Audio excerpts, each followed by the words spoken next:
So now moving forward, understanding the concept of the church is what I want to spend a little bit of time today. Now that's a big task in just about 25 minutes to do. We won't be able to completely unfold all of the purpose of the church and understand her completely, but I do hope to give us a little bit of an understanding about what the church is.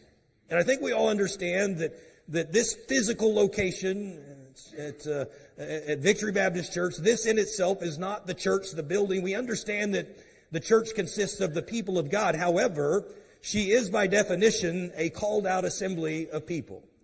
So in other words, wherever the called out assembly meets, that's the church. So in other words, to be a church, we have to be called out together. And there is a local assembly that the Bible refers to as the church. In fact, of the 115 times that the word church is referenced in Scripture, 98 of those times refer to a local church. The church at Corinth, the church at Ephesus, the church at Colossae, all the different churches, 98 out of 115 times, that's what the church is talking about.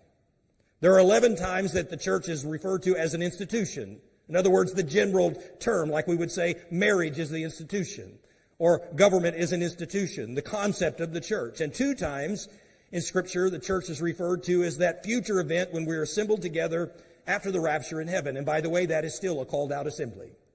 So the point is, the church is a local body of believers. New Testament Christianity is Christ-centered and church-connected. You cannot separate the two. In fact, the author Gary Thomas said this: "This may be shocking to some in our era, but biblically, living for God means living for His church."